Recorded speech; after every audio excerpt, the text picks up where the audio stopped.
Somebody has to take care of the kids. Just because you're the one that's not doing it doesn't mean it's not a full-time job. So no, you cannot have it all without making sacrifices. And the problem is, working women will have a kid, they'll prioritize their career. This is what happens in many cases.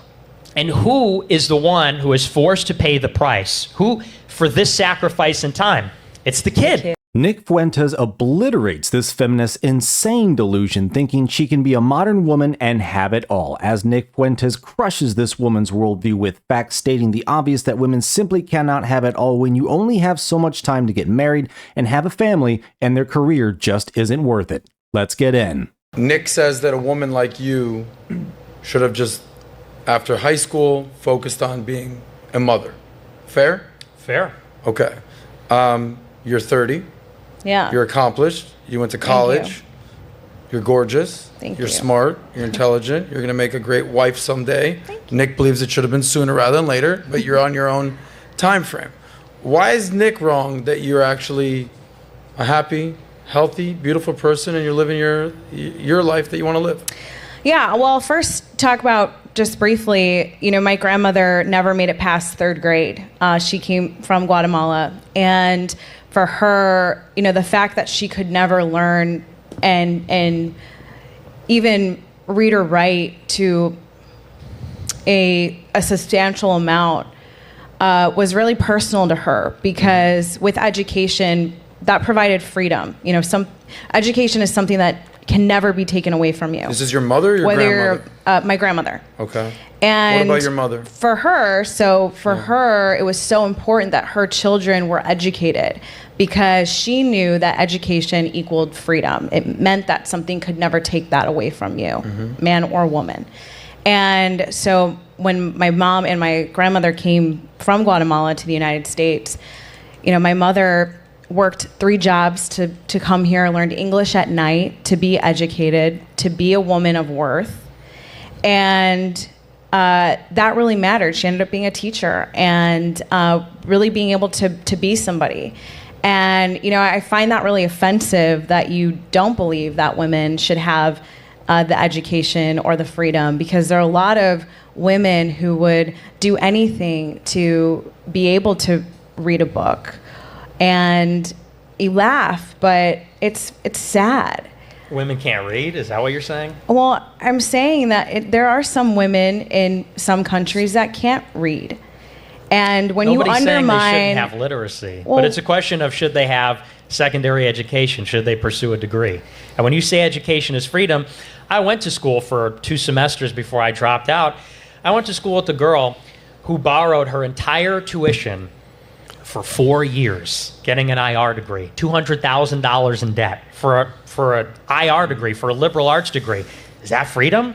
Am I buying a lot of freedom? The freedom but Nick, isn't that anecdotal? Because I know a ton of dudes in student loan debt as well. They're doing nothing with their life. It's an example. Yeah. It's an example. No, I know, but the point is, one good example. But you agree, but, though. There's millions of guys and girls with useless degrees. Don't they have the freedom to make the mistake? I mean, I think that is part of the American way. They have the freedom to make the mistake. Yeah, and nobody's saying nobody has the freedom to go to college or something like that. But the point is, on the statement specifically that education equals freedom, I don't necessarily buy that getting a college degree is the ticket that it used to be. So everyone needs to go to college to get freedom. I don't know with that, about but then why are you saying that women in particular shouldn't go to college and they should be...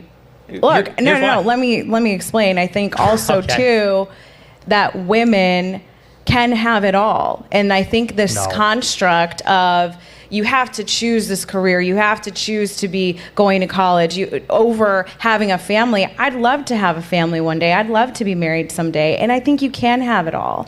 And I don't think that you have to choose between this lifestyle of either or.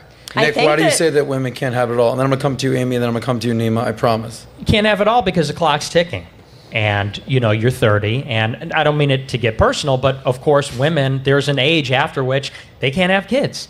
There's an age after which it's much more difficult for them to have kids. That's just biology. I've been out of college for 10 years. I let you finish. I know you want to rip my face off, but I let you finish. And so the point is that when women go to college full-time or they have a full-time job, they can't be a mother because a mother is a full-time job. So that means that if they are having kids, guess who's not around for 8 hours during the day? Where do they put the baby for 8 hours during the day? Do they just stuff them in a box somewhere. Got to send them to daycare. Somebody has to take care of the kids. Just because you're the one that's not doing it doesn't mean it's not a full-time job. So no, you cannot have it all without making sacrifices. And the problem is, working women will have a kid, they'll prioritize their career. This is what happens in many cases. And who is the one who is forced to pay the price? Who for this sacrifice in time? It's the kid. It's the kid that doesn't have the mother for those 8 hours a day when their mom's at work. It's the kid who mom can't go to the game. Mom can't pick you up when you're sick from school. Mom can't do X, Y, and Z. So actually, we have a short life. We have to make decisions in time. Nobody can have everything of everything. Nobody can have it all. We have to make decisions, which means sacrifice. And the problem that is going on, if women want to work their whole life and never have kids, I don't think that's good for them. I don't think that's fulfilling. But worse still is you have women that are promiscuous, which is a mortal sin. They'll wind up having kids, often become a single mom, and even if they're not, the kids wind up in daycare. And the point is it's just a very selfish lifestyle. People should put their family first. Amy, yeah, folks, let me know in the comments what you think of this woman, but I think she's absolutely just lying to herself. She's completely delusional. What Nick Fuentes is simply stating, if for no other reason that all these other feminists, despite their raging, could possibly understand, it's simple arithmetic. You only have so long in order to make this work. And there's other fields, like, and for men, it's the same thing. You can't be like 45-year-olds and say, you know what, I'm going to jump in and try and get into the NBA. I'm going to go into the NFL. No, like that's not how that works. So even in men's lives, there are areas and fields to where you get beyond a certain point, you just can't do it anymore, or it's just not really going to work. So men and women each have their own fields, and trying to have a family, trying to have kids, if for no other reason than the basic numbers, it really does lock women into that lifestyle. You can either be a mom and really take care of your family well and do a good job, or you can do the other one. But you're going to get that set of consequences. It's one or the other. There's only so much time in the day and so many years in the life you're going to live. You have to pick one, and you simply cannot have it all. Hit that like button. It really helps the algorithm. Let's get back in. Because Amy's been quiet, and Amy, I'll come to you, and then everyone, believe me, everyone's going to get tons of time to talk. I guarantee you. You're saying that in regards to women working, did you go to college, Amy? Yeah, I have my associates in justice and legal. I dropped out. But I agree with you to some degree, but I don't think anyone can really have it all. It's only the top 1%, someone exceptional in any field, to really have it all. So yes, you can, but will everybody? No, it's unlikely. So I understand both sides of the arguments. I think if a woman really wants to do it, and she can make that happen, but you're absolutely correct. That is not going to come without sacrifice. And I don't think you can put 100% into both things. You can be all in on something, but like you can be all in on multiple things, but that means that one thing at a time, you have to be giving 100% of your focus to that thing. So that is going to be time away from your children. That is going to have some type of an impact on them. So I think that this is something to certainly keep in mind when we are trying to talk about the traditional values that we want to reinstill in society, but that doesn't necessarily mean we have to legislate it or anything like that, which you said. You never even said that in the first place. Are you like, what are you doing to sort of reinforce? You're 28, smart, attractive. Same. You guys are the same people. Smart, attractive, late 20s, early 30s, no man, no kids, tons of people in your DMs. Here's Nick, who's basically like, yeah. I mean, if you could sum up in one sentence your advice for them, what would it be? Don't go to school, have kids. Stop having sex, have kids with your husband. Okay. I mean, and you mentioned that being promiscuous is a mortal sin. Yeah. Is that sex before marriage? Yeah.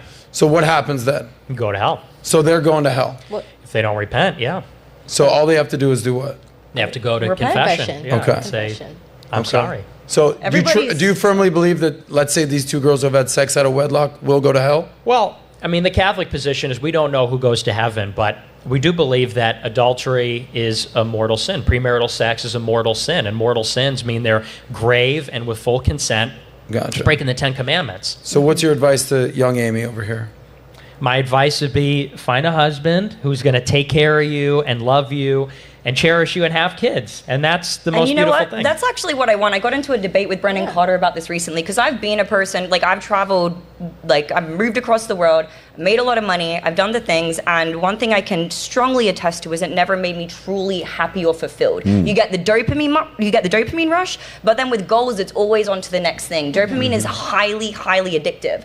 And so people have this end in mind where they're like, when I get here, I'll be happy, but then there's always something else that comes up.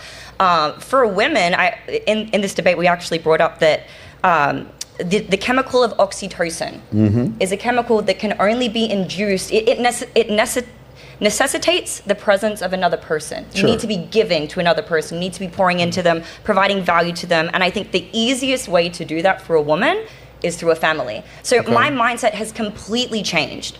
Completely changed on this recently. Are you ready to quit your job? Yeah, well, my goal is to get married and have kids. I mean, I just got out of a relationship, so I know I need to heal from that. I don't want to bring any of that into my next relationship. But the next guy I'm with, I want that to be the person I'm with for the rest of my life. I want to have kids. I want a family. I want those traditional values. Really more than like anything, honestly. Like Nick Fuentes said, women need to be having kids. That is really going to be the most fulfilling thing in a woman's life. I think a very simple question to ask all the women, a very simple question. Would you ever give up your kids? Would you ever give up your job? Would you ever, like, whatever is most important, ask them if they would be willing to give that up. And I bet the majority of women, the one thing they would not be willing to part with if they had it were kids.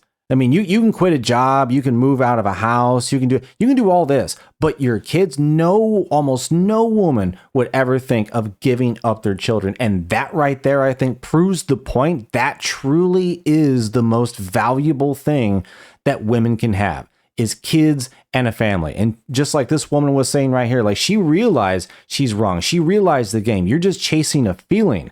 But if this oxytocin thing, I don't understand it, but if that is true, look, you can get that every day when a woman is at home. She doesn't have to go outside of the house. She doesn't have to go to a job to get that feel. She gets all of that at home. That's why it works. But thanks for watching. Let me know in the comments what you thought about what Nick Fuentes had to say, obliterating this delusional feminist in this clip. Thanks again, like and subscribe, and I will see you on the next one.